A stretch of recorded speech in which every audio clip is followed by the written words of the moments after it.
What the church can learn is learn to listen.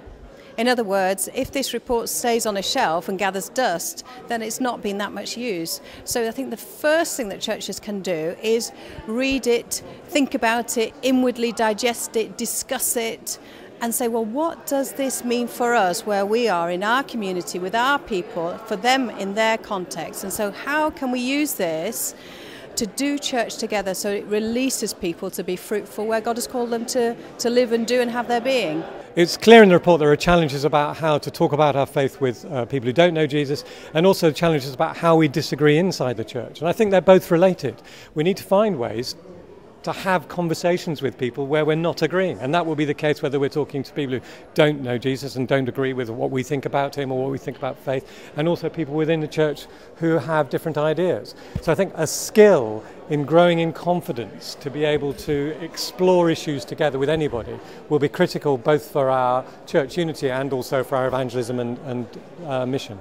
I think the biggest challenge is equipping and mobilizing a new generation of young people. Our churches have got less and less young people in them on a Sunday, for example. So do we create an emergent church, new expressions, or do we actually begin to change our way of doing things that a younger generation can buy into?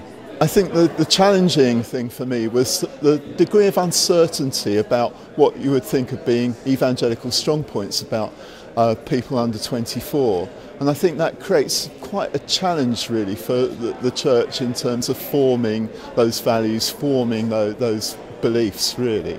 I think for young people, they've got no idea what the word evangelical means, and I think that's why we've got the results that are here in the document. Now, I think it bears no relevance. I don't think it matters at all what we call people.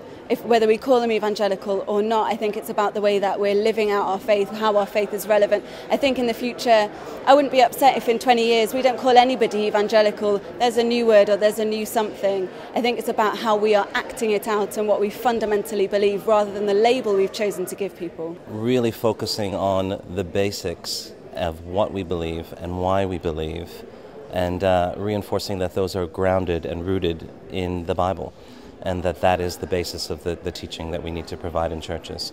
But I think our churches are doing a remarkable job, and I think that there's always room for improvement, and there's always room for adapting to the changes in our culture and society.